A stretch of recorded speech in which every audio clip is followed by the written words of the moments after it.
Good evening, everyone. I'm Greg.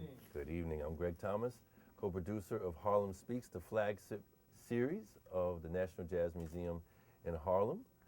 We've been going for about 7 years with Harlem Speaks now. And on behalf of Loren Schoenberg, Executive Director, Christian McBride, Co-Executive Director, and the board and staff of the National Jazz Museum in Harlem, I'd like to welcome you and welcome our guest for tonight, Mr. Dave Valentin. Welcome. Thank you. Okay. All right, now, so we always start at the beginning. Okay. When and where were you born? First of all, I was born. That's the beginning. That's a real beginning. Mm-hmm. And I was born in the South Bronx, at Fox Street, Tiffany, Hunts Point section, around there. And my parents were from Puerto Rico, from Mayagüez. San Juan is here, and Mayagüez is on the other side of Puerto Rico. My father was a merchant marine, and my mother was a working housewife. Hmm. And that's where I grew up, in actually the real South Bronx. Okay. All right. And actually, we were, at that time, that part of the Bronx was a Jewish community. And we were one of the first Hispanic families that moved in. Uh-huh. You know, it was Okay. very interesting. It was great. Okay. So, brothers and sisters? Yeah, from my father's first marriage, his name is George. He passed away. Excuse me. Mm-hmm. And then my father remarried, and I have another brother named George, and my brother named me David. So we have two Georges. My father's gone too. He passed away. My mother passed away. So I have a big family. Okay. But it was, you know, stuff happens. And your mom's name? Sylvia Valentin Ramirez. All right. Okay. And you said what they did. Now, and they're both from Puerto Rico. Yes. And they came here and met here, or they met there? They met over there in Mayagüez. In fact, my father was in a parade in the village of Mayagüez, and my mother was on the balcony. And my father told me they looked at each other, and that was it. What? It was a done deal. So I became a concept. All right, now. All right. Okay. All right. So you mentioned that the neighborhood that you grew up in, the Bronx, was a predominantly Jewish neighborhood. At that time. But then eventually it's, you know, more Hispanics came in, more blacks came in. It became a very mixed community. Okay. Which is cool. It was great. All right. And when were you born? Did you say that? Yeah, I can tell you. You want me to tell you? I'll tell you. All right, you going to force me to do this? Okay. April 29th, 1952. Okay. Man, listen, I got to tell you, you know, you got to realize that in the 7 years we've been doing this, that you're young compared to a vast majority. I'm serious. I mean, we got a lot of cats who, you know, 30s. Well, Tito Puente, when he passed, he was 77. That's right. You know, but he acted like he was 17. All right. Okay. So, describe the neighborhood as you were growing up. You know, as a very young boy. Well, the neighborhood, like I said, it became mixed after a while. Right. And I used to live across the street from the church, St. Athanasius Church, and there was Father Gigante. Okay. Gigante, Father Stelz, Father Conley, and I used to go to religious instruction every Tuesday. So used to let us out of school. It was a very mixed community, and it was a great community to live in. We all played, you know, we played stickball, you know, pitching in. We did skelsies. Skelly, yeah. Yeah, tops, Skelly. I had no nail. Yeah, man, I used to do that too. And we used to take the top of the bottle and get some wax and put a penny. Right. Put a penny inside for weight. That's right. And we had a touch football. And then during the summertime, we used to fill up water balloons with water. And there was a big box of balloons, and it was hot as hell in the Bronx. So 10 guys in a circle, and we'd pick a balloon and throw it up and pick a number. So if you were one, you called me one. I had to go into the middle of the circle and catch the balloon. Okay. If I caught it, then I throw it up and take another number. Oh, okay. But we were happy to get wet. It was no problem. Okay. Well, So, we played games, and you know, we flew kites. We used to make our own kites during the fall. We used to go on the roof, and I don't know what you know what glass cord is. This is like a South Bronx thing, you know. This is like, you know, glass cord? Glass cord. I'm gonna mess you up with my kite. So we have a kite, then we put actually Gillette blades, and we put them on the tail of the kite. Then we would get some horse glue, and we crush up bulbs, you know, light bulbs, and we put the string through the horse glue, and then go it through and put it through the bulbs, and that was called glass cord. So when you got the string of the other guy, you could cut his kite down. wow. And then when you did that, everybody would say, okay! They go like that. That means that the kite is down. It's true. It's a true story. This is what we did. Okay. But there was no guns or nothing. There was no. It was, you know. And if you had a fight, you had a fight. There was no, you know. Yeah. It was, you know, it was very simple. Did you used to call it? You'd have a fair one. You'd have a fair fight. You know, a fair one. Yeah, it'd be a fair fight. Yeah. Yeah. Mm-hmm. Right. You know, and sometimes it wouldn't happen at all. They say, well, okay, forget about it. Musically, what are your earliest memories of music that you heard at home, in the neighborhood? Okay, this is a good question. By the time I was 5, I knew I was going to be a musician.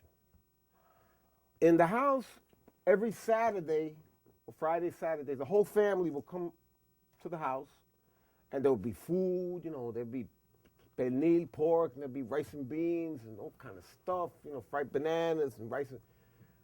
But they would play the music. They would play what you call now salsa. We don't call that, I don't call it salsa, it's just a generic name. But they would play Tito Puente, Machito, Tito Rodriguez, Peter El Conde, Casanova, Graciela, Casanova, Trio Lo Pancho, Lo Matamoros, Celia Cruz. And I would hear all this music when I was, you know, my mother taught me how to dance. And I told my father, he was a merchant marine, sometimes he was away for 2 or 3 weeks or whatever, and my mother was really the one, she was the enforcer. Yes. And one time I told my mom, you know, Papa had come home from a trip, and I said, Mommy, I wanna be a musician. En español, yo quiero ser músico. She says, go talk to your father. Tell him that. So I went to my father and I told him I would like to be a musician. Yo quiero ser músico. So my father looked at me, which is very important. He was a very intelligent man because he had traveled the whole world, which I'm doing now, and I'm finding out everything that he talked about, I'm experiencing now. Wow. He said, you want to be a musician? I said, yeah. He said, well, try the best that you can. Try the best you can. But if you decide that you want to be a musician, I want you to be the best. That was it. And if you change your mind, it's okay. But if this is what you want to do, and I said, this is what I want to do at 5. And that was the start of, I already had imagined what I would like to do. Wow. I wanted to be on stage. But to move on. So by the time I was 8, I was playing timbales because I wanted to be like Tito Puente. Wow. And they used to have to pick me up and bring me back because I was only 8 years old. I got paid $5 a night. For me, it was great. That was cool. I got to hang out. You know, of course, I wasn't allowed to drink. And then the band had to protect me, of course, and they used to bring me back home. Right. Wow. And then at 9, my mother brought me to Central Park, and I saw Herbie Mann, Mongo Santa Maria, and Carl Jader. Right. And I was 9. Wow. It was a free concert, because she knew what she wanted to, you know, she was mom. Yes, check this out, you know. And I was like this.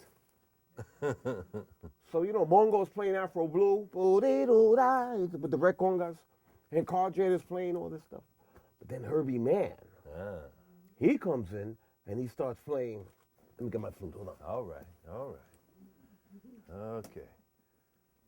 Y'all made the right choice by coming here tonight, see? See? So this is what I hear. So Herbie, so he's playing Coming Home Baby. And I'm, this feels, so he's playing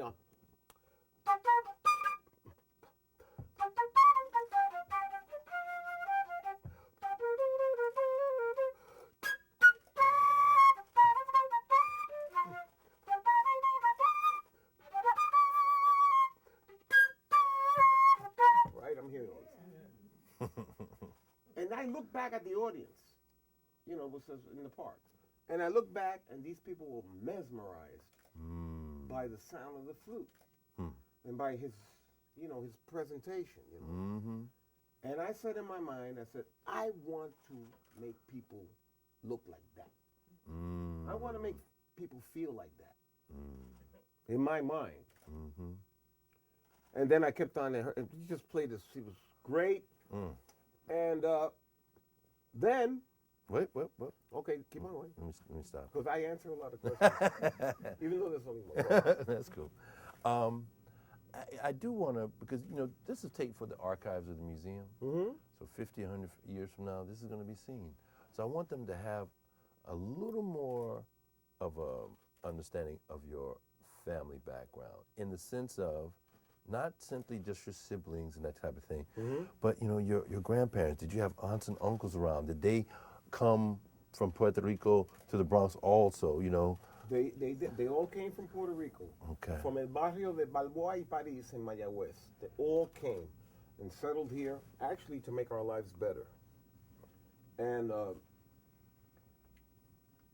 they came in the 40s? For me, time is irrelevant. But if you say so, yes. No, I'm just asking. No, I don't know. Okay. Probably in the 40s. In other words, your But mom the and whole dad. family settled. Okay. In the Bronx. Okay. And they were we were a happy family. Okay. I mean, everybody had their hard times, and Right. things were not the way they're supposed to be, and sometimes things were okay. But like every family goes through the hard times. Right. We were not rich. I went to school every day. Okay. And now you went to public schools? Yeah, I went to PS 39 on Longwood Avenue. I went to junior high school 133 on Stebbins Avenue, and I took the test for music and art, and I made it to music and art. Ah. Yeah, but Okay. not as a flautist, as a percussionist. Okay. Now, all right, let's talk about the percussion part. Mm-hmm. At 5, you said, I want to be a musician. That's right. Okay. And you said that because you had seen Tito Puente and a whole, or you had not seen, you had heard it I had heard on the radio. Right, and I had a little cardboard 78 player. If you know what I'm talking about. Yeah. I had a little clip. And I used to play these 78s of Aragon, Cuban music too. Okay. Fajardo, Richard Aguas. Right. And it just hit me, But I still wanted to be like Tito Puente. Okay. I wanted to be like Buddy Rich. I mean, but I wanted to be like Tito Puente. Okay. And but Do the you whole family remember- was always supportive, and we were always together especially during Christmas and New Year's. Catholic? Yeah, Catholic. Yes. Okay. And you did you go to church, I went to church. regularly? Because you had mentioned church earlier. Yeah. I went to church. I lived across the street. Right. I had no choice. Right. I had to go to church. Right. And then religious instruction. What they would do, they'd give you a box of envelopes, and when you went to church, you had to put your name and make a donation. Okay, now here comes the rough part. So religious instructions, they let us out an hour early from school to go to the Catholic school On next to the Tuesdays. church on Tuesdays. Right. And then Nun Terra, whatever her name was. She says, well, you didn't give a donation last Sunday. And I'm going, what happened? You didn't go to church. And and I'm going, what are you doing this for? So they made sure that you made a donation. You went to church every Sunday. But it was a terrorism aspect of it. Okay. And then there was Father Gigante. Mm-hmm. Gigante. Okay. Now his brother was the guy who used to walk around in pajamas. That guy. That was his brother. Yeah, Oh. I found this later. Then there was Father Conley, Oh, who wow. baptized me, married my brother, baptized my brother. Then there was Father Stelz. Okay. So I go to confession. You know, we have to go to confession. I don't believe in that anymore. Mm-hmm. I don't believe you have to confess to another man for nothing. Mm-hmm. Confess to God. Okay. And so I told him about, I was at that age where, I had some nasty magazines. I had imperial thoughts, stuff, I did that stuff. You guys know what I'm talking about. So then Father Gigante, he says, how you doing, Dave? 400 Hail Marys, 400 Our Fathers, see you next week. And then my friends went to his same, they got the same penalty. So then I go, so Father Stelz seemed kind of cool to me. So then I go to Father Stelz, and I put the thing, and I did that, and the magazines, I did all that stuff. Father Stelz says, how you doing, Dave? 1 Hail Mary, see you next week. So you started going there? Yeah, that's exactly. I started going there. I don't blame you. But the church was important. Mm-hmm. But later on, I thought I found another place to go. Okay. And the other place was my own belief in my own God. All right. Not the belief of what they tell me God is. This is at what age, approximately? 12, 13. 13 is when Okay. my mother died of cancer. That's when things changed for me. Mm-hmm. Mm-hmm. And I was angry at Jesus. I was angry at God. At I the was church. angry at everybody. Mhm. So you took my mom away. Nobody to wake me up. Nobody to say hello. Mm. And she was she looked like Rita Hayworth. She was a beautiful woman, and like this. And I remember one day I went to the hospital, and she said, Dave, am I still beautiful? And I said, yes, Mom. Take your time, man.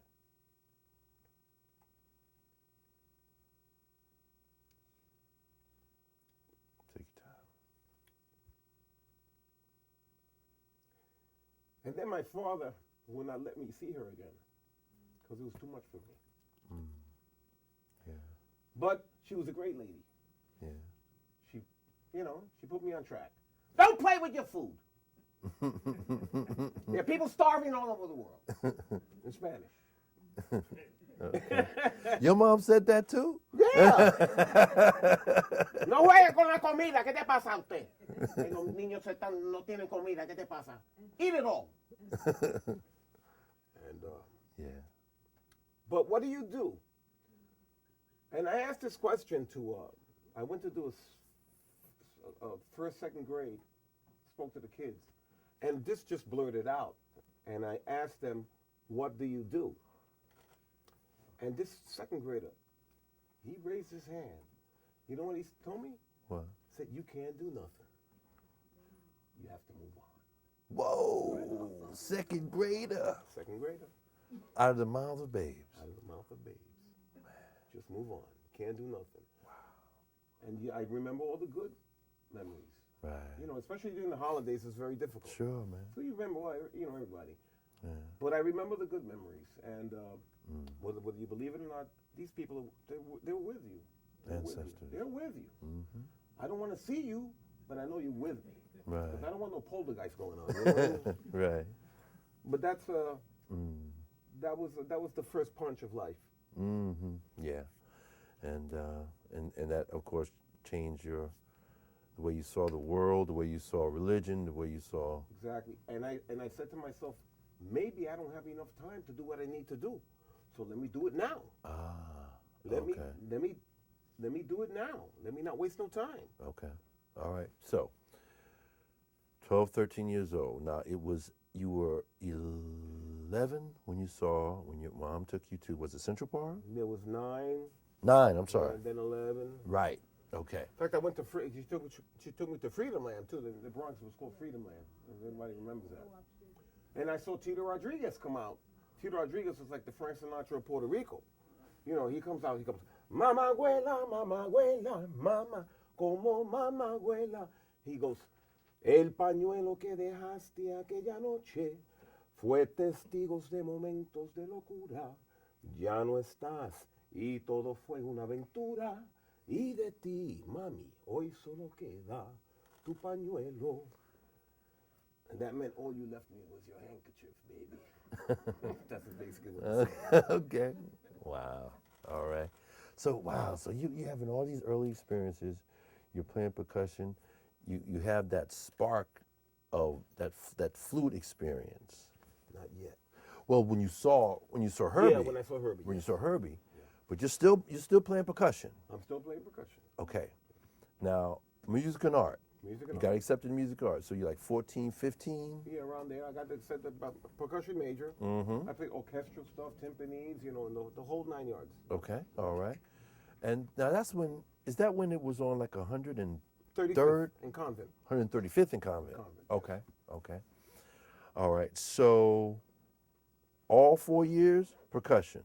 So tell us what happened. No, all 4 years percussion. Uh-huh. But then I wanted to meet a girl. Her name was Irene. And she played the flute. So I had no interest in the flute at all, if you know what I mean. So I went up to her and I said, Irene, can you show me something on the flute? She said, yeah, sure. So she played this, you know. No, sorry. Do, re, mi, fa, sol, la, ti, do. Mm-hmm. So she gave me her flute, and I got really aroused. Because, you know, it was close, you know, I wanted to really kiss her, you know. It was pretty good, you know what I'm saying? And so I played it in a minute. And she said, that's not possible. You're not supposed to be able to get a sound when you first start. It takes about a week even to get a sound. And I said, oh, yeah, really? So I borrowed a flute, and I bought a Herbie Mann record. Do you remember which one you bought? Live at Newport. Is that the one with the white and and you see like a black he's on silhouette? Stage. He's on stage. He's oh, on okay. Stage. Okay. And then I remember hearing "Coming Home, Baby." Uh-huh. And then I had a flute, and I learned it without knowing nothing. I learned Really? "Coming Home, Baby." Whoa. And about 3 weeks later, I said, Irene, check this out.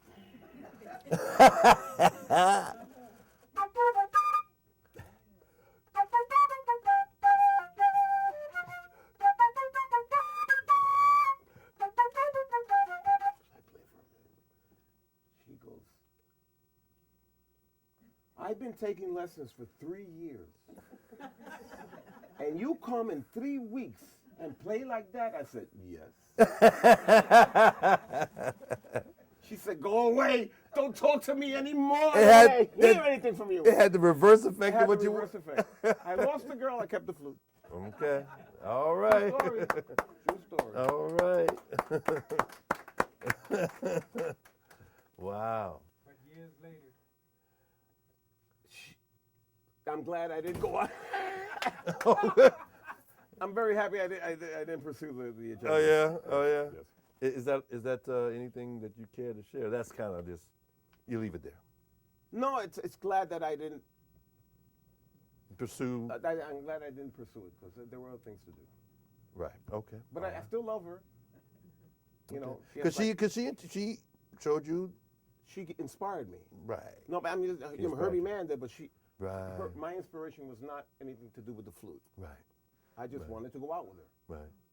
I mean, it seems like, realistically speaking, particularly in the high school years when you're going through puberty, Yeah. a lot of musicians say, look, you know, it was a great way to meet girls. Yeah, exactly. You know? And then, you know, if you're a flautist, you're the only guy in the flute section. The rest are women. It's a great choice. Yeah. Yeah. Okay. So you started playing, you picked it up like that. Boom, You're boom. still playing percussion. Yes. Okay. Did you start to, and now I do want to ask, did you take lessons as a percussionist? No. I learned in junior high school by my teacher, Mr. Soffer.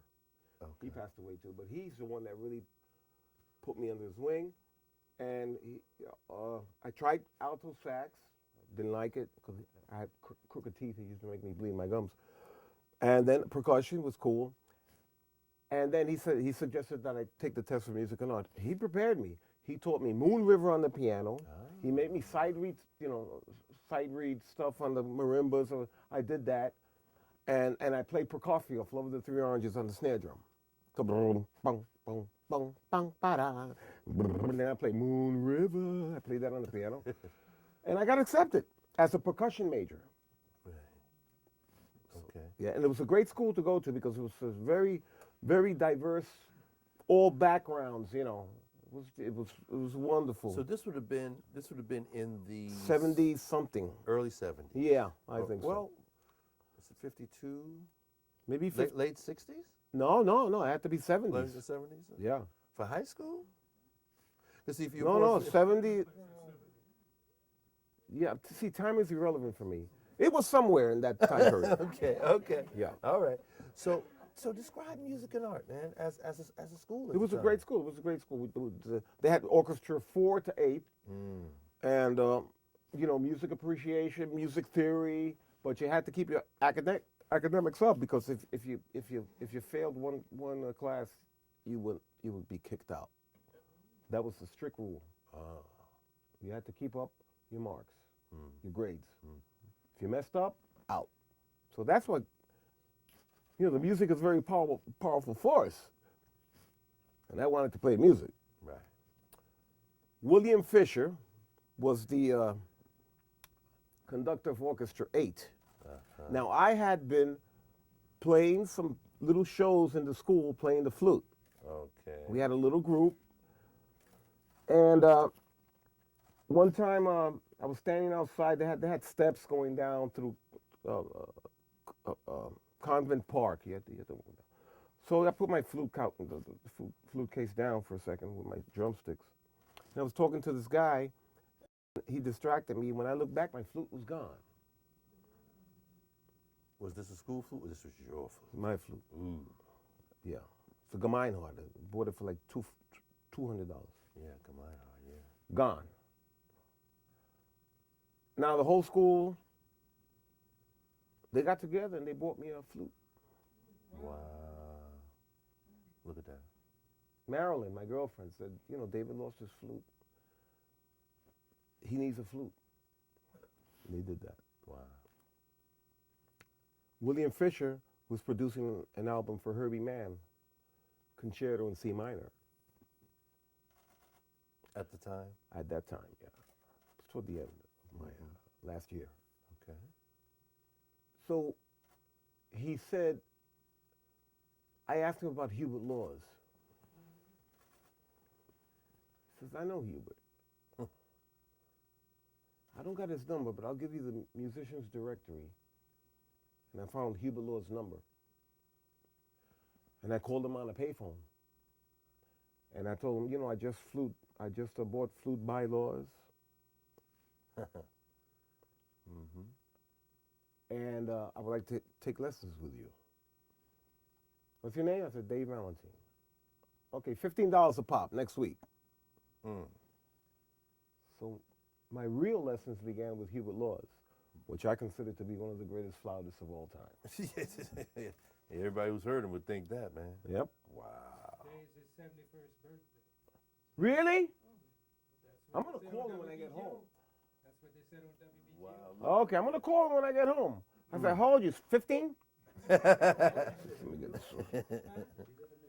No, No, he lives in L.A. But I mean, at the time, he lived in New York. 96th Street. No, 94th Street. Okay. And Columbus. So I lost my train of thought. Oh, okay. So he's making me play cool out duets. What's You know, that? classical stuff. Okay. Okay. Cool out duets. 3 months of cool out duets.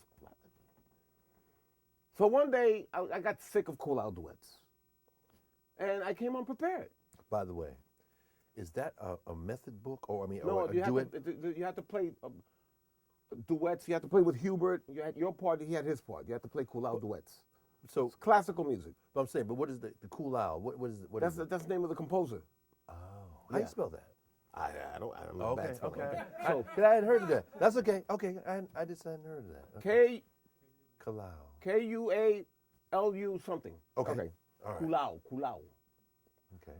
So, So I came unprepared one day. it was 3 months straight of Yeah, that. this stuff. Kulao duets. Pissing me off, you know? Right. So I came unprepared. 8 bars in, Hubert says, stop. Maybe that's him.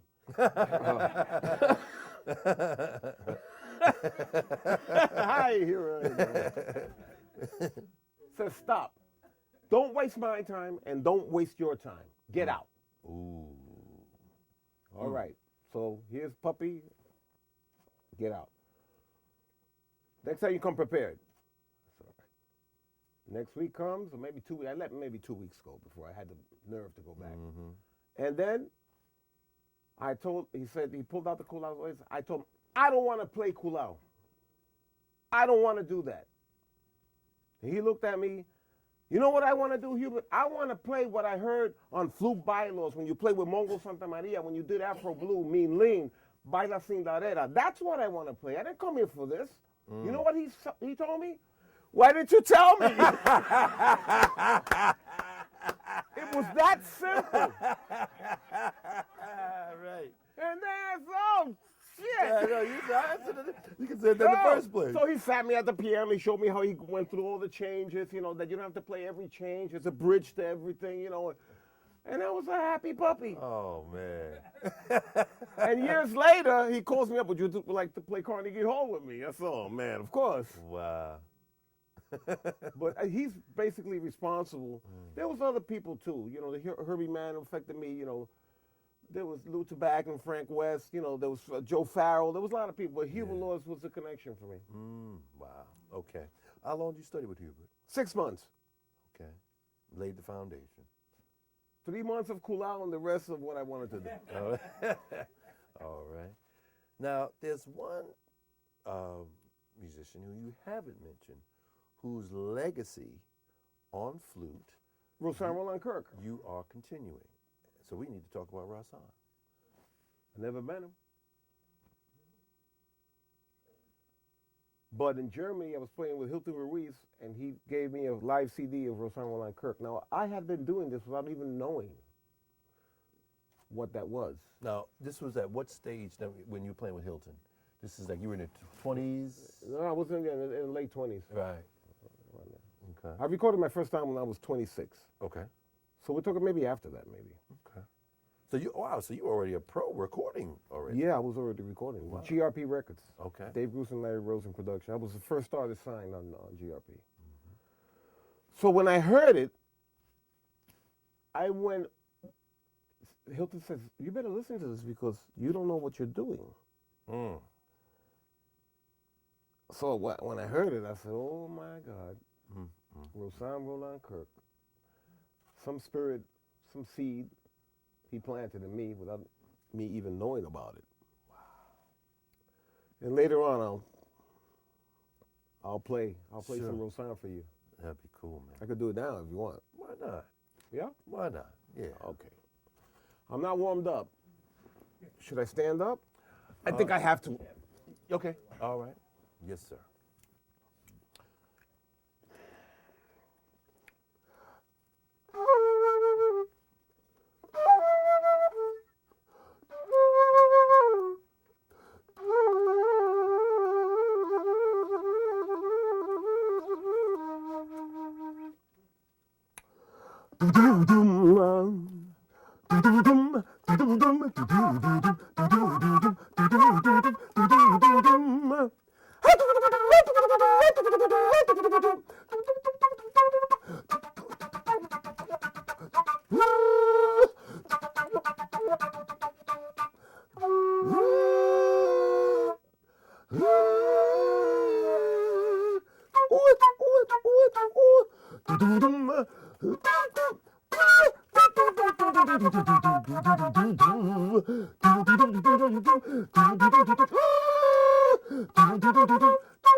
I should have had reverb, but it's okay.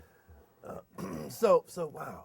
So that technique, man, it's like, It's hard because you gotta maintain the note and you gotta maintain the vocal. And so if you're gonna play, you know, then you have to sing it, or you can sing it an octave down. That's an octave down. But then if you want to go,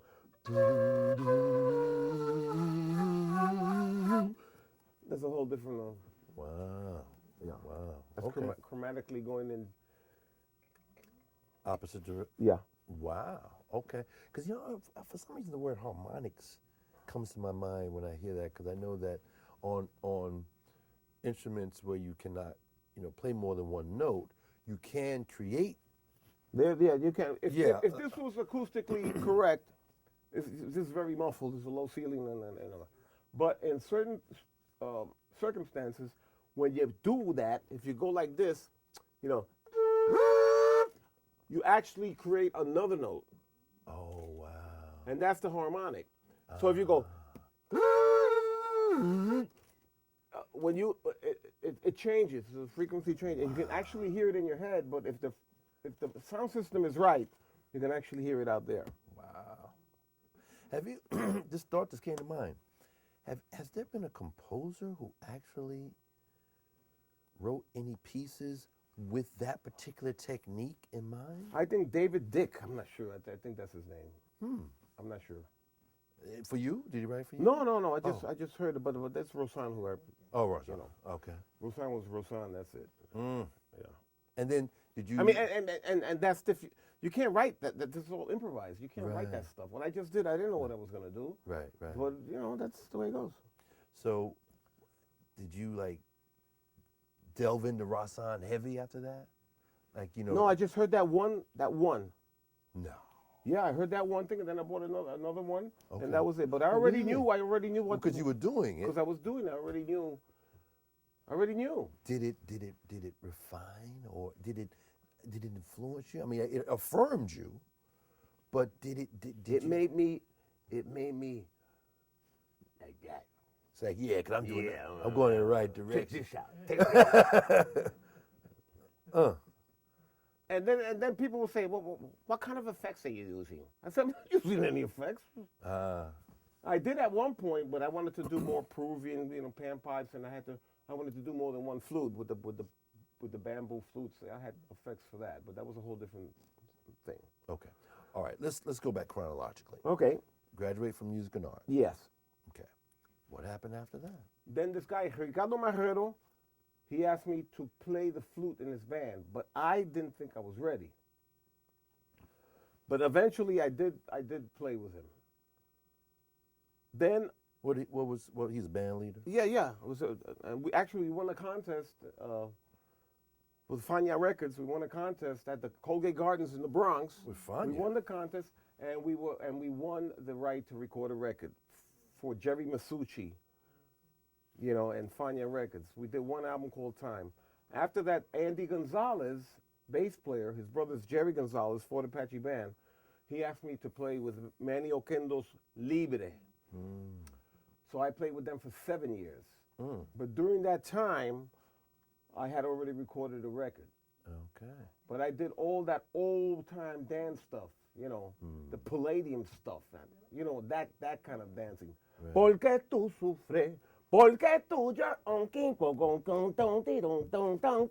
that stuff. Yeah.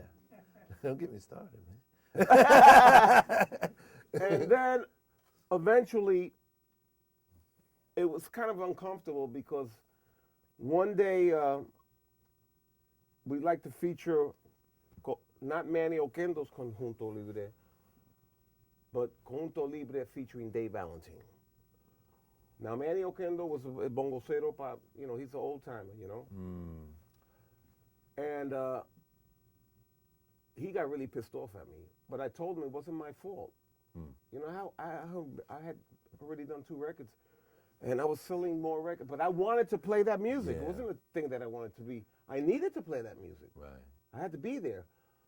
But he made my life very difficult, and I left the group. I still love him. He passed away. I still love him. Okay.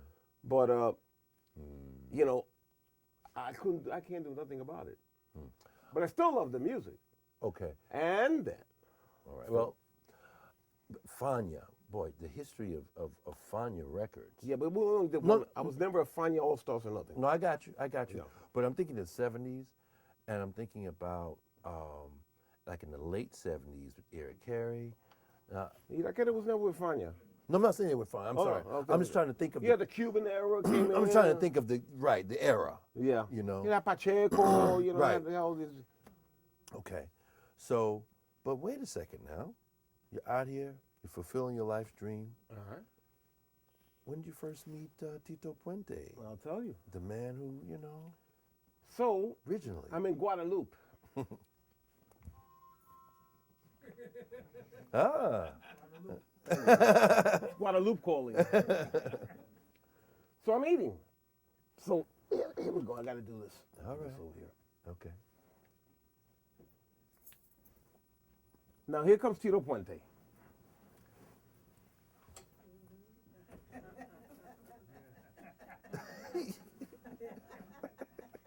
You know I'm right.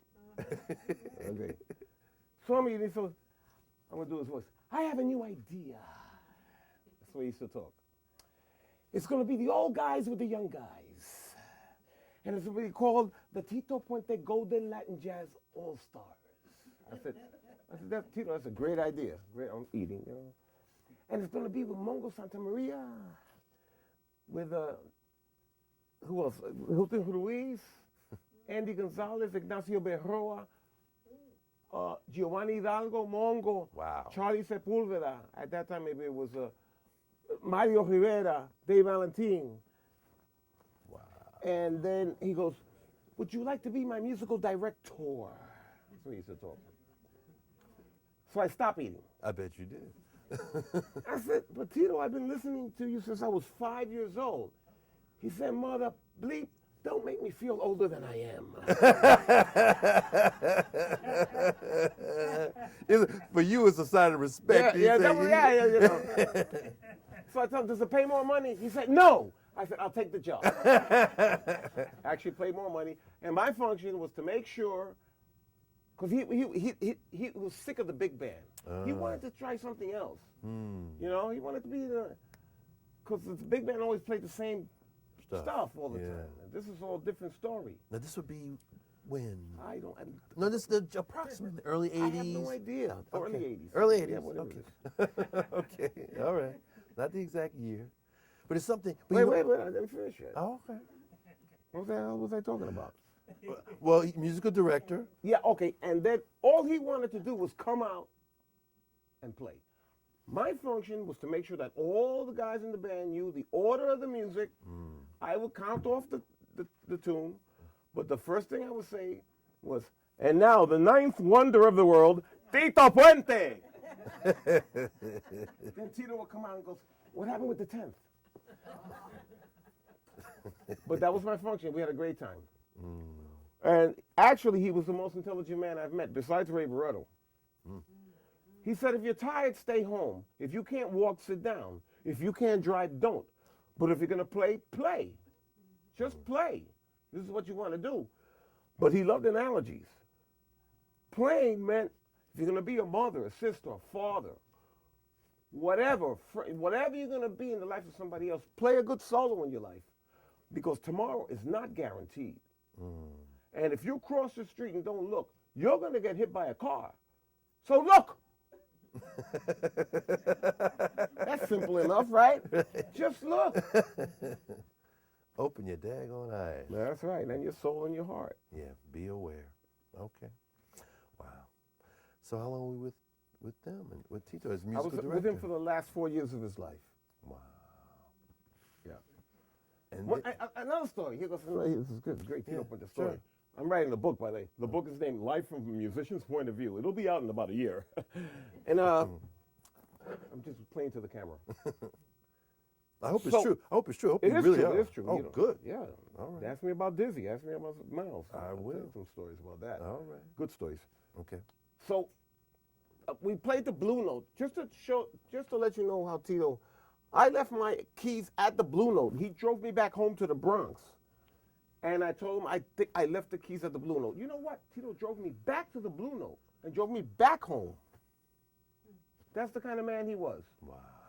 So there's one day that it's snowing. He couldn't cross the Tappan Zee Bridge because he lived in Westchester County. Couldn't cross. So I had a guest room. I said, Tito, you know, it's clean. It's cool. You can sleep here. You can't get home. Where are you gonna go? Then he calls up Margie, his wife. I'm gonna stay here. I can't get home. She said, well, you know, Margie says, well, behave. Okay. So where I live, there were actually roosters and chickens. And 5 o'clock, 4 o'clock in the morning, they start.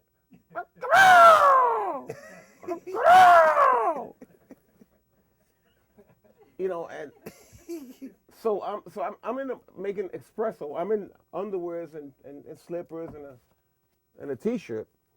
So he opens the door. He comes down the hallway. He's in underwears. He looks like Don King, all messed up. His hair's all messed up.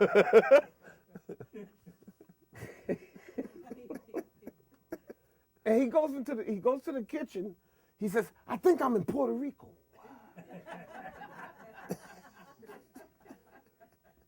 And then he looks at me. He says, you look ugly as a motherfucker in the morning.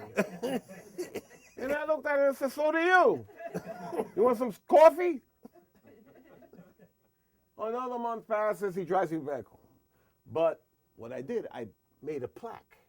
I had a plaque made and put on the guest room door saying Tito Puente slept here. Ah, that's nice, man. That's nice. That's cool. So Tito comes in. I gave him because he was a little, you know. So I gave him some espresso, you know, wake him up. Yeah. And so I said, look, Tito, check it out. Tito Puente slept here.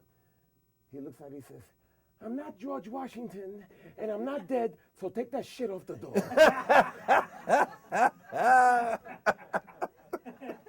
True story. You can't make this up. So then when he leaves the house, he takes the plaque and he says, when I die, I'll give it back to you. What? He took my plaque. Oh my God. Okay. You said it. Dizzy. I think we did one. Ayrton, Florida, Nicky Majero. We did like when they had the old train. We went to Washington. Mm-hmm. You know. So it was a great gig, but Dizzy was such a. But there's one thing that was standing out in my mind. He told me, David, come over here. Repeat after me. Now you will have to repeat after me because I am obliged that you have to repeat after me because I had to repeat after one. So everybody, remember never to forget. Remember never to forget. And forget never to remember. And forget never to remember. If you can figure it out, you're in good shape. That's what Dizzy said. Yeah, if you can figure it out, you're in good shape. And I thought about it. Says, I got it. I know what that is. He says, you're in good shape.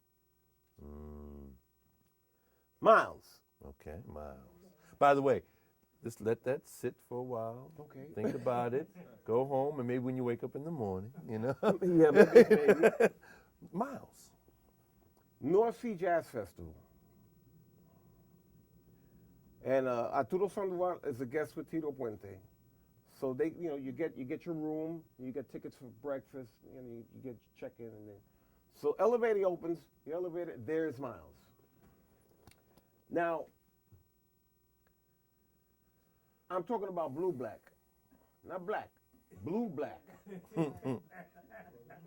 Beautiful purple, blue-black, standing right there. Now, he had a reputation, so I'm in the elevator. This is the first time you ever met him? That's right. All right. And then I go, you know, what the heck? So I go, Miles, my name is Dave Valentin. I'm musical director for Tito Puente. I'm the flautist. Just want to say hello. So I got ready. What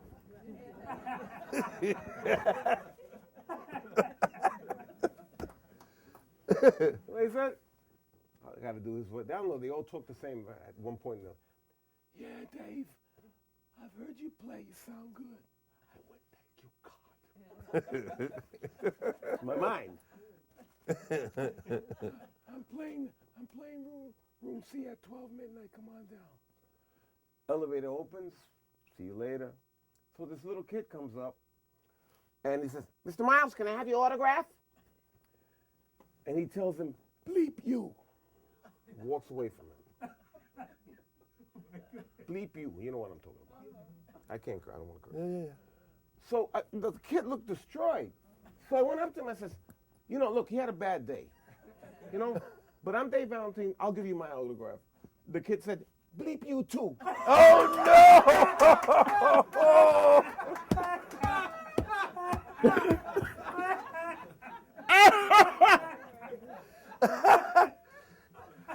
You He know, walked away. I said, you mother. you know, I'm starting to think that we're gonna start calling you the Rodney Dangerfield of jazz. You know, you can't get no respect there. You know. The kid was pissed off. You know, Yeah, what the right. heck? Wow. So did you go down to room C? I went for a second, yeah, but you know, it was a long night, so you know, I just, you know, but that was the only experience with Miles, and it was a great one. Wow. Because in the way that he talked to me, and the way he shook my hand, and the way he looked at me, he knew who I was. Right. Because he wouldn't say, you know, he could say you suck. I never heard you. Because I heard you, but you suck. Right. He said, I heard you. You sound good. Now let's talk about your recording because, frankly, and I'm gonna say it, RVR, late '70s, early '80s. Mm-hmm. That's where I first heard you. First man. album was Legends. Okay.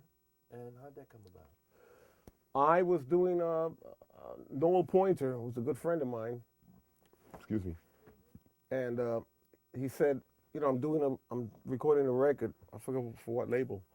He said, because he knew I was writing music. He says, you know, you bring down an original tune, and if you bring down, you know, we can't pay you, but we'll give you the demo. So I bought something down called Rainstorm. The name of the album was Fantasia. And so I bought them, and we played it. Ba da ba da boo boo ba, beep ba da boo boo ba, beep beep ba da do do do boo dee ba ba ba. Violin and flute. So then afterwards, this guy comes out of the engineering booth. Got glasses. He goes, you know, I think we would like to use that tune on Noel's record. I said, okay, fine. He said, do you have any more material? I said, yeah, I got tons of stuff. You know who that was? Who? Larry Rosen. Oh my goodness. That was Larry Rosen. Did you know who he was? I didn't know who the hell he was. And then after that, I went back home and did my homework, and he was recording John Lucien. I said, and Dave Grusin. I said, oh. I didn't have a lot of stuff, man. I started to write my buns off. I bet you did. So it was Mikey Viñas, Rafael de Jesus, Dave Valentin, just bongos, guitar, and flute. We did this whole, you know, Sea Pines. I wrote a lot of tunes, so did Mike, and I gave it to Larry. And I got a call about 2 months later, and it says, is Dave there? I said, yeah, this is me. This is Dave Grusin. Look, we're starting a new label called GRP Records. Would you like to record a record? Of course, I said yes. So I was the first artist signed on GRP Records.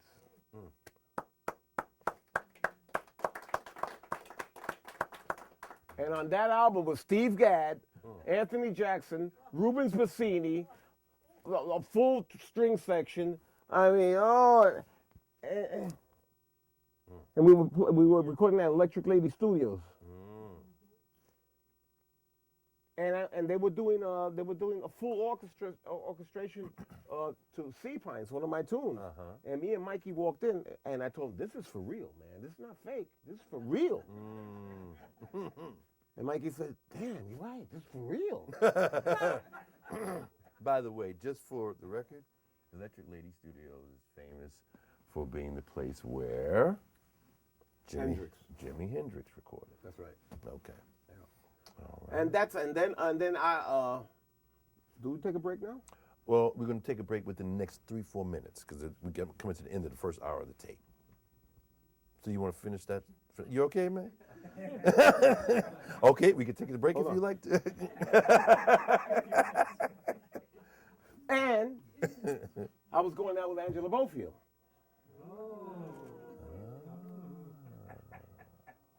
she was the second artist signed on GRP.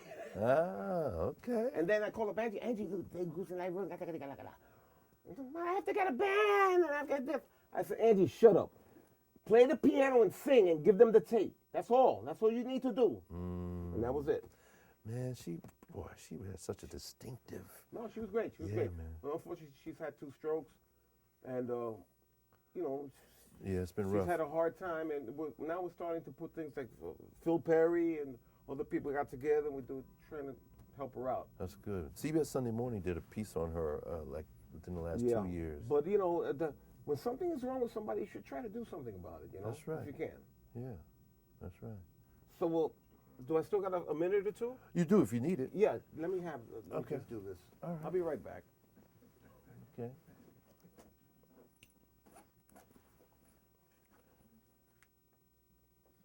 Okay. My glasses. I think this is something that everybody should think about. Okay. We'll close this segment with this. All right.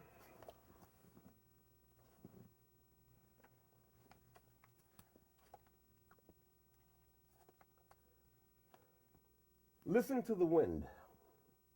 If you listen carefully, you will hear soft notes. Listen with your mind and heart, and you'll hear a song.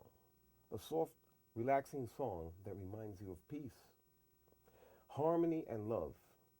If you hear this song, always remember it. For if you do, you can teach it to other people, and they too will forever remember their heart songs. And with that, We'll close it out. we close out our first hour. Can I have a cheeseburger now? Thank you. All right. So now you played with a lot of people, and you've given us a couple of anecdotes. Are there any other musicians whom you had like a special connection with that you like to tell us about? Yeah, Machito, Mario Bausa, Wow. Graciela, Celia Cruz, Peter Conde, Casanova, Joe Quijano. I mean, I can really go on and on and on and on. Well, tell us. Cachao. Wow. You hadn't mentioned Cachao earlier, and I don't know how often he's been mentioned during our interviews. I know he's been mentioned. Tell us about Cachao. Cachao was an angel. He wrote 2,000 danzones in his lifetime. Wow. And if you ever met Cachao, he will tell you the same story 1,000 times and you'll laugh. And he was one of the greatest bass players of all time. Not only was he melodically great, but rhythmically. He played drums on the bass, and he was just an angel. And, he played with so many people, and really was an inspiration for a lot of other bass players, including Andy Gonzalez and Ruben Rodriguez and everybody else. He was really the seed of bass playing. He really laid down the law. All right. Yeah. Okay. Macho. We're talking about, one of the big bands of all time. Mario Bausa did a lot of the arrangements for that. Not only him, but René Hernandez, the piano player. But in the Palladium days, this is what you had. You had Tito Rodriguez, Tito Puente, and Machito. That was it, right? So one time, Macho, we called him Macho, he played a burning set. I mean, burning. This is Tito Puente is telling me the story. And then, Macho looks at him and says, what are you going to do now? What are you going to do now? Then Tito tells him, I'm taking out the second book. First book was mediocre. Second book was the killer. He still couldn't get him. And then Tito Rodriguez didn't give a damn. So he says, what the heck with you guys? You got it. Wow. Because Tito Rodriguez, he was like the crooner, he wasn't all about Okay. yeah, he was Mr. Mr.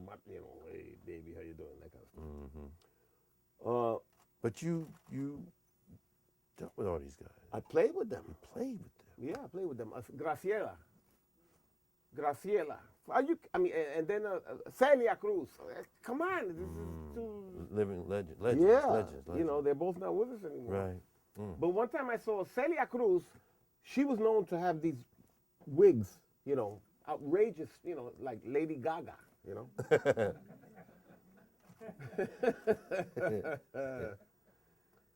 So I knocked. She was a guest with Tito, so I knocked on the dressing room, and she says, "Get it."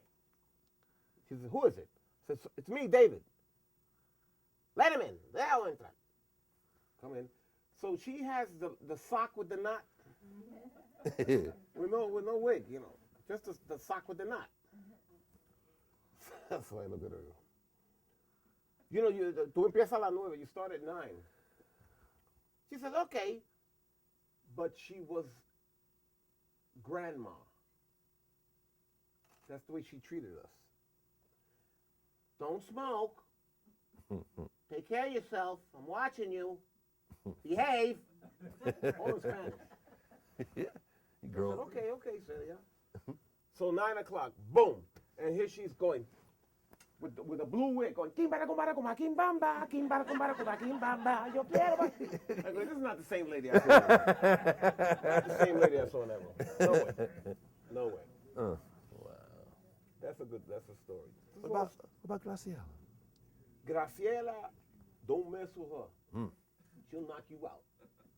Graciela was the crooner of ballads. You know. Not so much rhythmic, but the ballads, Graciela. And of course, she was related to Mario Bausa and Machito. They're all gone. You know, we all keep them in our memory because we must. So we can teach the younger generation what they were all about. Because as far as I'm concerned, this younger generation is lost. They're lost. They need to find a way to get home. Somebody has to plant a seed in them for them to explore and learn where things come from. I'm not going to say nothing bad, but damn, don't listen to Kenny G. Listen to John Coltrane. I'm nothing against Kenny G. If you listen to Kenny G, you'll get acne. That's what I tell the kids. But go back to the seed, you know, and that's in jazz and in Latin. So, you know, that's why I do schools, and I try to plant the seed, you know. Tell us about your education work, you know. What education? I'm talking about, you said you do stuff in schools. Tell us about that. Yeah, I talk, like I said, I plant the seed. I talk to kids. I've done from pre-kindergarten to McGuire Air Force Base.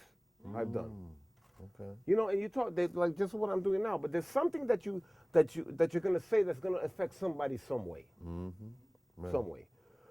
So, you know, I seem like I'm rambling on, but I'm really not. I'm giving you a lot of, you know, stuff that I've gone through. We all laugh, we all cry, you know. Right. I don't like this, I like this. You know, it's cold, it's hot. Right. You know, I got a pain in my back. You were a pain in my ass. I mean, you know, whatever. Yeah. But we all go through things in our life at different times. Right. Like, in other words, I told you my mother died when I was 13. That may happen to you, you know, when you're 50, your mother may die. But it's going to be the same thing. Right. It's just the time period is all different. Right. And this is what life is all about. You never know when things are going to happen. That's right. But you have to be ready to deal with them. And if you can't, it's okay. It's okay if you can't deal with it. But you need to talk with somebody. There has to be somebody. You know, you just can't take these things all alone because you'll go crazy. Who do you turn to, or you know, not necessarily now, though you talk about now. You know, other musicians, family, you know. Oh, Okay. the musicians, they pulled my coat. Said, Dave, don't be doing that stuff. Don't do that. I don't know what, you know, but don't do it. And one of my piano players said, we don't even know who you are anymore. And that really, and this is my piano player, Bill O'Connell. When he told me that and the way that he said it, I said, I think I'm in a lot of trouble here. Wow. I thought I could get away with it. but they won't let you. And I'm glad. I'm glad. Because sometimes you kind of perpetuate your own aberrations and you believe in things that are not true. But you have to anyway, my band. But also my older brother in my family. Oh, okay. Yeah, because everybody else is gone. But especially my older brother. But what we do is very difficult. This is not an easy road. Like I tell, look, you may not win a Grammy. You may not make a record. But I hope you do. But I tell, what you need is the passion. If you don't have the passion, it's going to be hard. You need the passion. You're going to sacrifice. I had a fish tank without fish. I ate pizza for a year. I had a sofa bed and a TV with vice grip to change the channels. But I kept on going. I kept on going because I The course of your career, I mean, you how many records have you? Right now, to date, Yeah. 20 and another 45 as a guest. Wow. Okay. Before we finish, I do want to talk about your record that you're going in the studio next week to do. Yeah, and second, okay, it's called Pure Imagination. Pure what? Imagination. Now, if you see the Willy Wonka Chocolate Factory, Gene Wilder singing ba da da, doo doo dee, doo doo da da da da da da, doo doo da, doo doo da, doo doo da. Pure Imagination. And then I did this school from 2nd grade to 5th grade, and I told them, if you only had one wish to make the world better, what would you wish for? And you know how many responses? There was wonderful responses to that. But this one kid, I brought him on stage, just to set up what they were going to write back to me. So I told this kid, Matthew, if you had one wish, when you could change the whole world for the better, what would you wish for? He says, 1,000 more wishes. I said, wrong. No, this is not The Price is Right. You only got one wish. Maybe wish for peace. And then I got other letters thanking me, because I bought all my flutes. I bought my bass flute, my alto flute, my pickup. I bought bamboo flute from all over the world. And I did a discourse on bullying, which is very important to talk about. So this is a story about bullying. I'm in 6th grade. So this guy, I'm online, and he'd slap me in my head and be poking me and kicking me online, This went on for a while. And finally, he was poking me and stuff in the head. So I put my books down, and I went for it. He knocked me out. He knocked me on the floor. And all the kids were laughing at me. Yeah. So, you know what I did? What'd you do?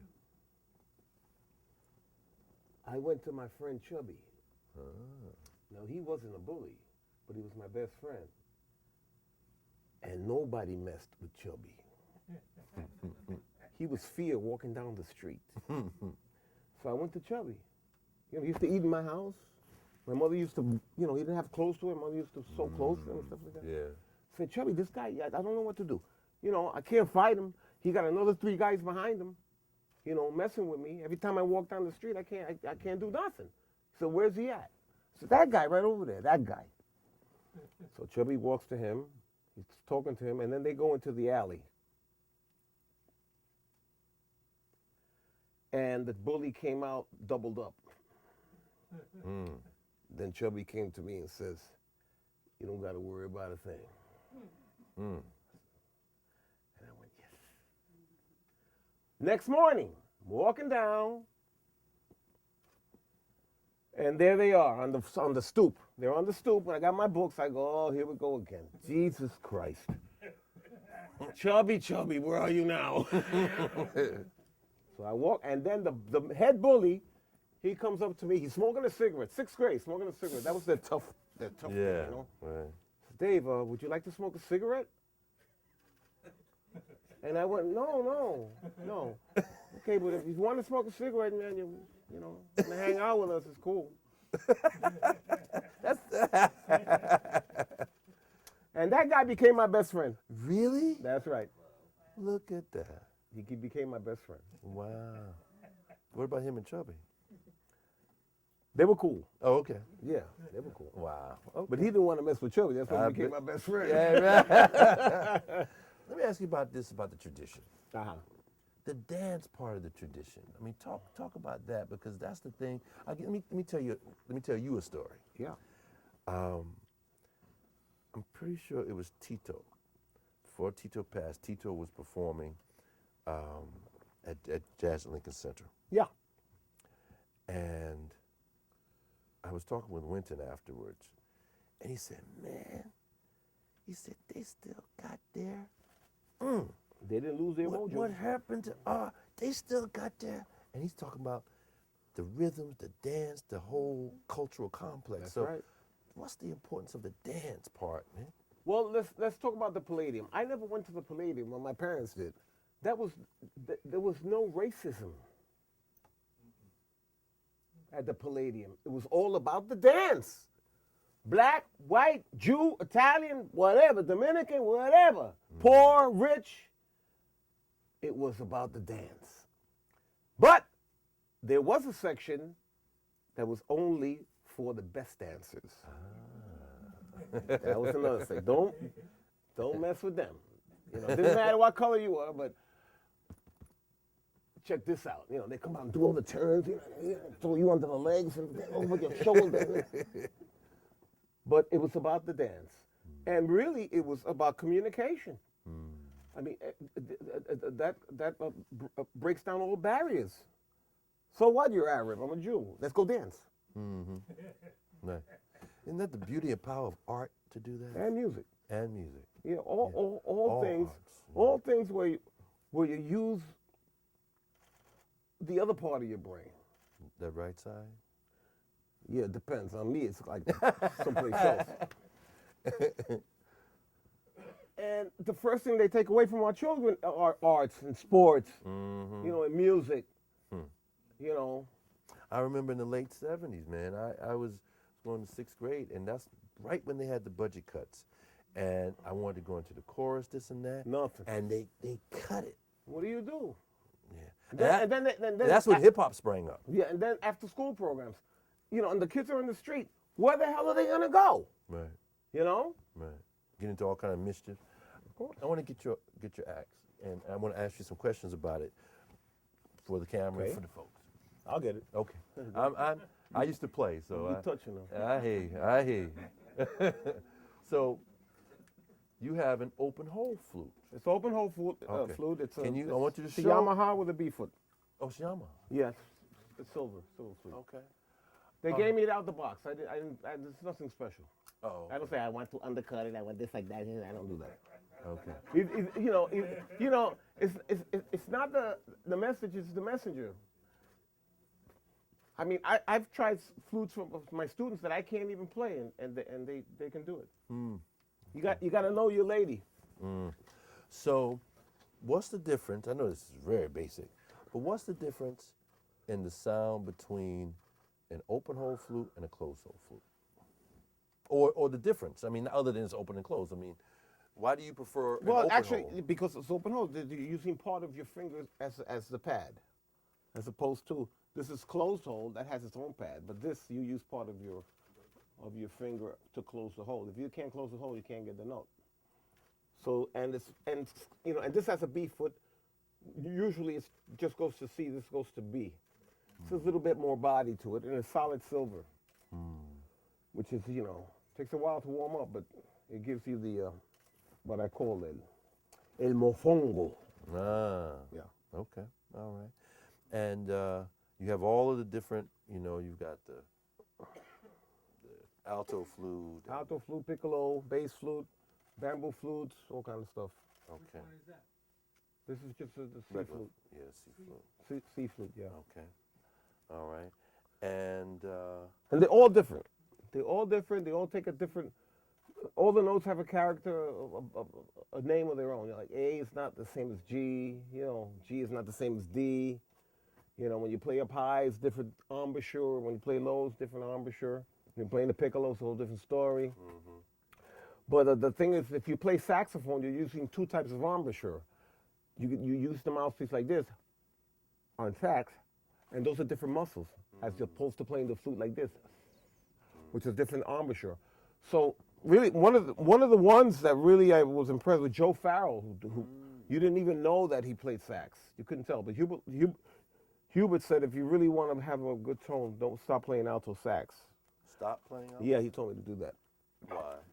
He says, you got a pretty good sound now, but you're going to have to double up. And, if you want what I got, don't play the sax. Because, quiet is kept. I mean, people don't know that Hubert used to play saxophone. Yeah, he played tenor. Tenor sax was the album's called Explosion. So then, one time, I knock on the door, Mongo Santa Maria. Now, this is the greatest conguero of all time. I have to tell this story because he would laugh too. Okay. So I knock on the door. He says, "Get it!" Yo, said, "So yo, baby." Okay, I'll be right there. Opens the door. So he's in a bathrobe. And I look at him, and there's something strange about him. Very strange about him. And I look close. He put his wig on backwards.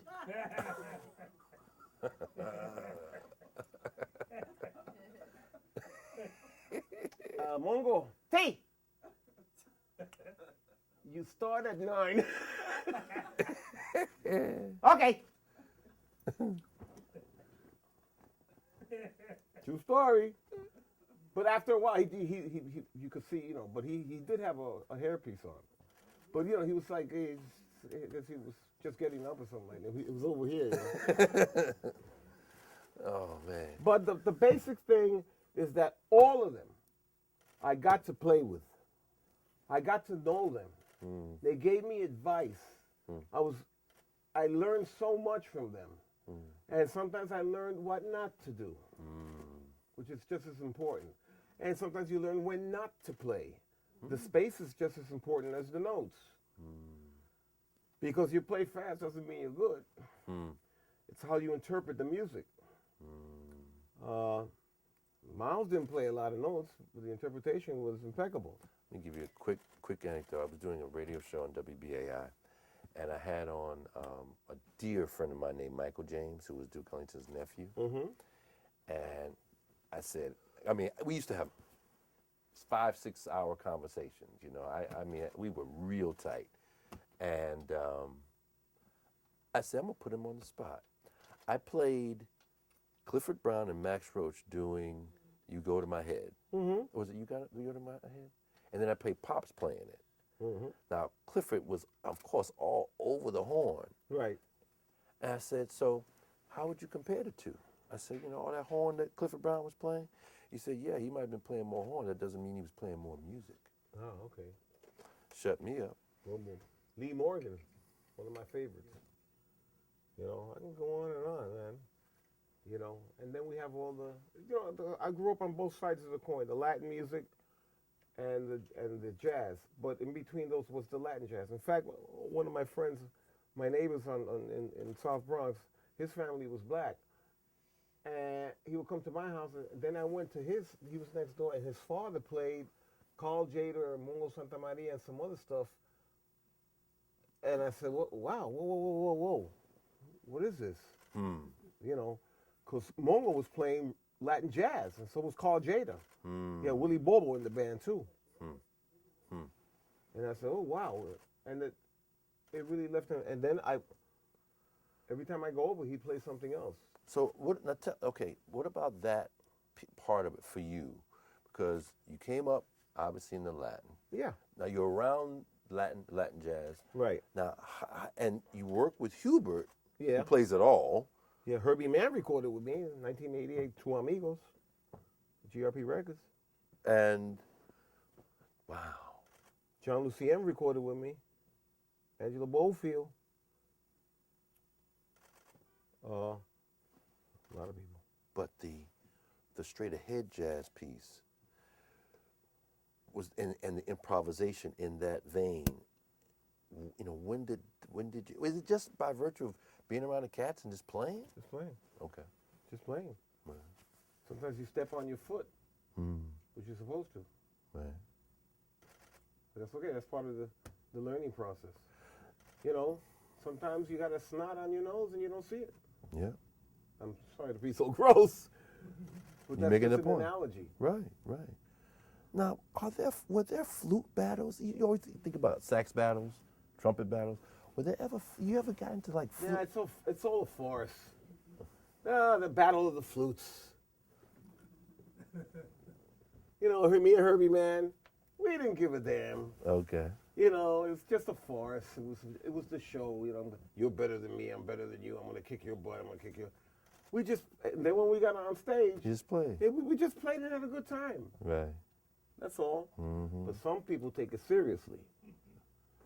Some musicians. I'm not gonna tell his name, but I was playing at the Village Gate. So he came up to me and pointed, and he said, "I'm gonna play against you tonight." I said, "Oh, okay." So he came on with an attitude, you know, like he's gonna kick my butt. So I started to play. Now I have a deck of cards, about 52 cards in the deck, right? Mm-hmm. I pulled out about 5 before he started to sweat. And he was and I pulled some stuff. Oh, in other words, you came out of your bag, as they say. Oh yeah, I pulled some stuff out that he could not handle. Mm. You want an attitude? And I did it laughing. I said, "Hey, how you doing?" and by the time I finished, he shouldn't have said what he said. Because he disrespected me. Right. He should have told me, "I'm going to play with you." Right. But he came with an attitude. And he's a younger flute player, and we have to put him in his place. That's sometimes what in the tradition, it's like you gotta. Yeah. So the next time, or maybe 6 months later, and by the way, in the beginning I was practicing, but he walked right past me without saying hello. He knew I was there. You talking about that same night? Same night. So about 6 months later, I'm backstage practicing. He goes, "Hey Dave, how you doing? I love you." I said, "Okay, good." So every now and then you have to. You know, not saying that I didn't do it either. But I don't have time for that anymore. Well, no, not at this stage. Not Yeah, at I this don't have stage. time No, for but I'm just wondering, you know, I like to ask about, because that's a part of the tradition. Yeah. So I just wonder about that aspect of it. Yeah, You know? I'm sure, you know, some of the old timers, you know, too, you know. But that's just part of, you know, if you're out of line, you're out of line.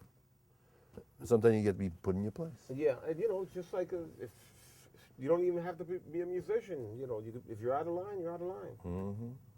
All right. Any questions? Because I promised probably that I would have you all being able to ask questions, to make comments. So raise your hand, and the floor is yours. Yes, sir. Okay. I saw you a few years ago at Marston Heights, the Palace Theater.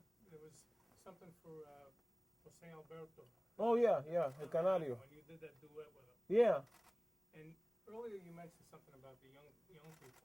At that concert, I saw like 4 generations of Latinos. Uh-huh. You know, a lot of young people, a lot of old abuelas, you know. Right. And they all love the music. They all got this same shared culture, the same love of the music. Mm-hmm. And I gotta say, I'm just kind of envious.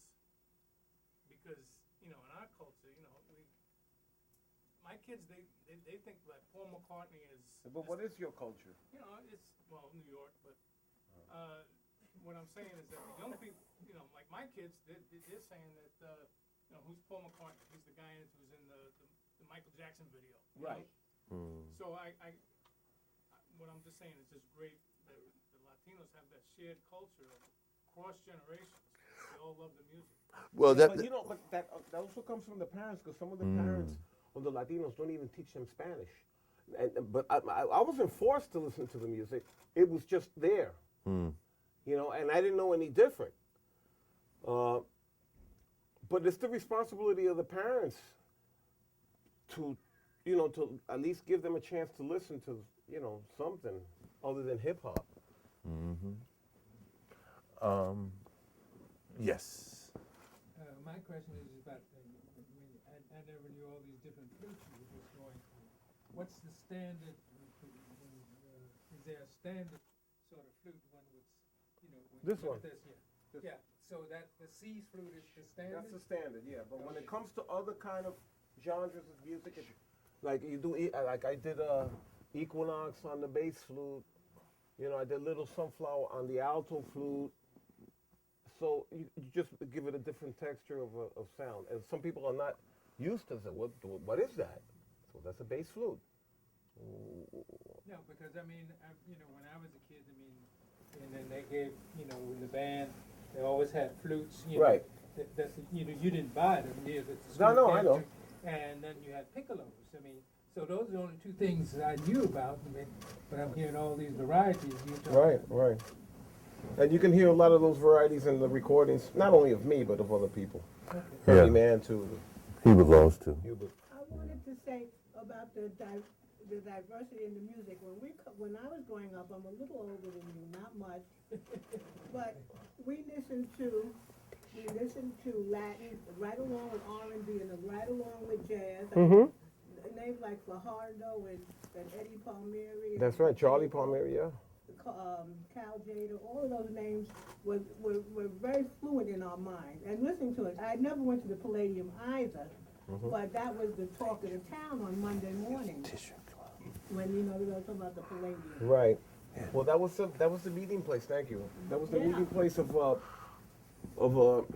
I got it. not only of different religions, but of different concepts of life. And everybody, there was no problem. You know, there was no problem. And you know, if everybody was a musician in the world, I think there would be no wars. And I'd also like to add that when we were even in junior high school, now I know the area you're talking about because I grew up around Prospect Avenue, Southern Boulevard. Got it. So I know the area. Right. And our junior high schools had music classes, and you had instruments to take home. I played cello, and right. they had flutes, basses. Same thing in my school, in John Dwyer. They had a glee club. They had an orchestra. They had a band. They had acting. You know, they would do plays every year. You can't, not now. And we were lucky. And this is South Bronx. We were lucky that nobody knew about budget cuts at that time. You know, go. No, go ahead. Yeah, I was actually wondering about what you said about the young musicians. Maybe you can precise that a little bit. You feel that they're lacking the roots, or is there like any advice? Yeah, learn to play music. You're talking about young people in general. You weren't just talking about young musicians, right? Young musicians that you mentioned. No, you hear this, whatever, reggaeton, hip hop, fine, as long as they don't curse, because I can't stand that. But they don't even know what a note is. They use the computer. No musicians are involved. They don't know what a scale is. It's completely unmusical. They're rhyming. Huh? They're rhyming. They just do rhyme. Yeah, they're rhyming. They're dining. They're fining. So this is the downside of this part. They're not musicians. They don't sing a melody.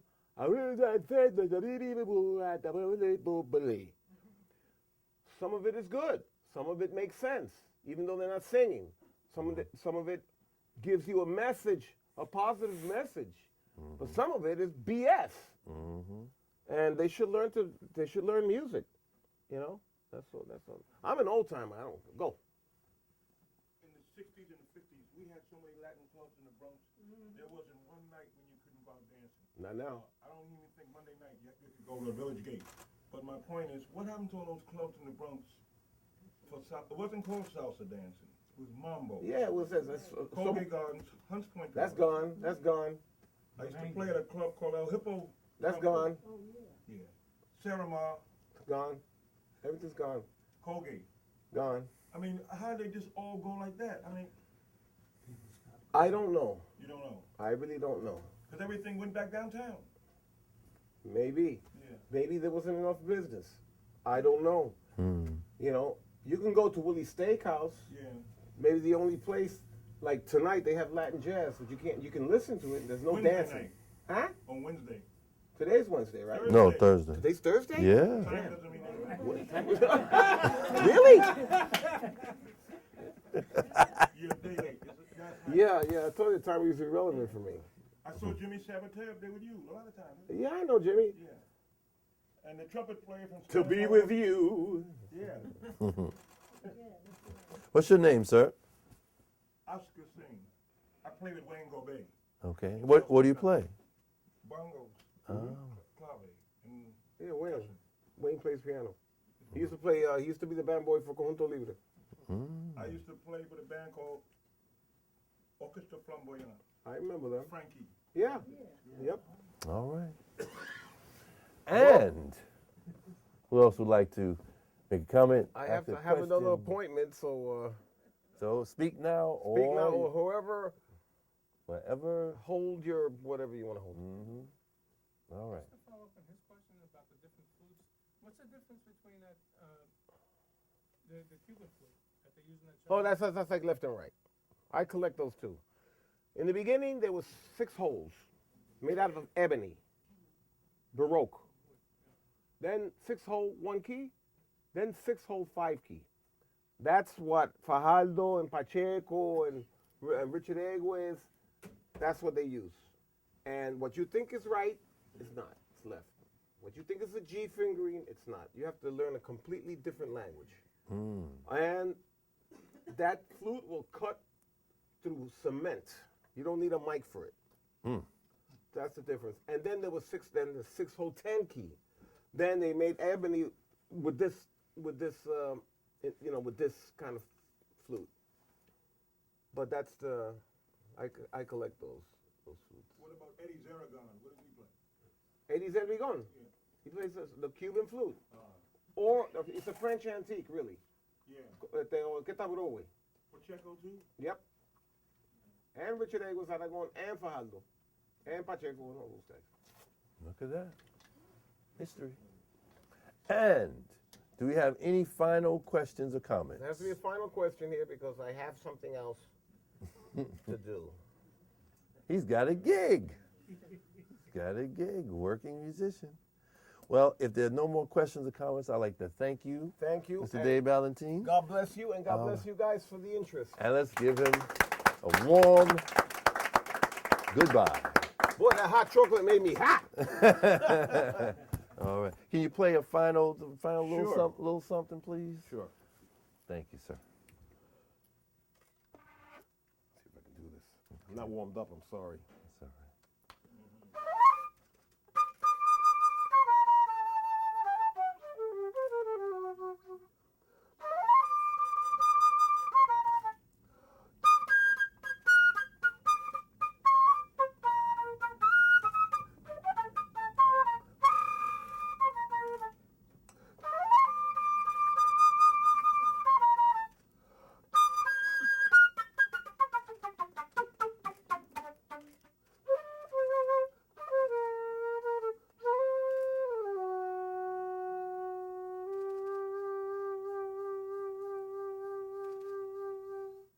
Ah, beautiful.